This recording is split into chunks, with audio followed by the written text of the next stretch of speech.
பேசிக்காவே ஒரு பறையிசை கலைஞர்களை பெருமைப்படுத்தணும் அப்படின்ற நோக்கத்துல வந்தனால நாங்க அந்த வணிகத்தை எதிர்பார்க்காம நம்மளோட கலையை ஃபர்ஸ்ட் இம்பார்ட்டன்ட் கொடுக்கணும்னு தான் அந்த கேட்டகரிக்கு.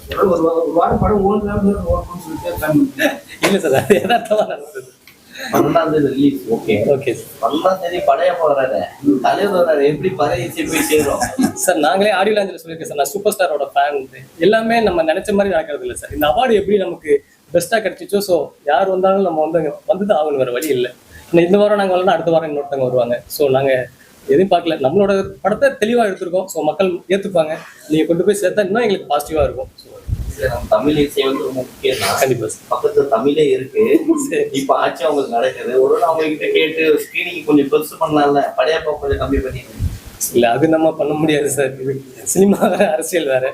ஸோ ஏன்னா படையப்பா மட்டும் இல்லை, பாவாதியாரும் அன்னைக்குதான் வராது. கண்டிப்பா சார். ஸோ அப்போ நம்மளுக்கு தேட்டர் வந்து கம்மியாக தான் கிடைக்கும். ஸோ இன்னைக்கு தேட்டர் கிடைக்கிறதே பெரிய விஷயமா தான் இருக்குது. ஸோ அதை வந்து மேல இருந்து பேசுறதுக்கான வசதி உங்களுக்கு ஈஸியா இருக்கு, வழி கதவு திறந்துருக்கு. அதுக்காக பேசுறதுக்கான வாய்ப்பு இருக்கா? திண்டுக்கல் சார் வச்சு நீங்க பேச வைப்பீங்களா அப்படின்னு கேட்டோம்.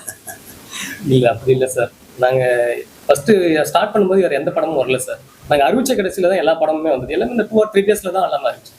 ஸோ நாங்கள் ஃபஸ்ட்டு பிளான் பண்ணபடி எங்களுக்கு கேட்குற தேட்டர் கண்டிப்பாக தரோம் அப்படின்ற ஒரு லிஸ்ட்டில் வந்திருக்கும். ஸ்னேகன் சார் திமுக வெற்றிக்காக மேடையா போய் ஊரா போய் நிறைய பேசினேன். அயோனி சாருடைய பையன் தான் ஹீரோ நடிக்காரு. நீங்க கூட்டணி கட்சியில் இருக்கீங்க, ஏதாவது ஸ்பெஷல் டிஸ்கவுண்ட், ஏதாவது ஸ்பெஷல் ஏதாவது?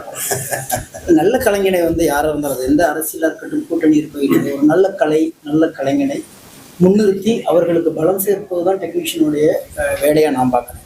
நான் பாடலாசிரியர்னா யாருக்கு எழுதினாலும் என் பாட்டுக்கு கீழே என் பேர் தான் வரப்போகுது. அது ரஜினி சாருக்கு எழுதினாலும், கமல் சாருக்கு எழுதினாலும், சிவகுமாருக்கு எழுதினாலும் என் பேர் தான் வரப்போகுது. அப்போ என் வேலையை சரியாக பண்ணியிருக்கேன். நான் வேலை பார்த்த ஒரு படத்துக்கான அங்கீகாரம் கிடைச்சிருக்கு அப்படிங்கிற நோக்கத்தில் தான் நாங்கள் வந்திருக்கேன்.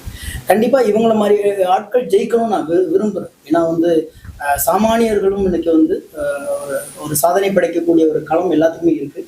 அந்த களத்தை சரியாக பயன்படுத்திக்கணும்னு சொல்லி தான் என்னுடைய சகோதரர் சிவகுமார் நான் கேட்டுக்கிறது. அதனுடைய அடிப்படையில் தான் நான் வந்தேன்.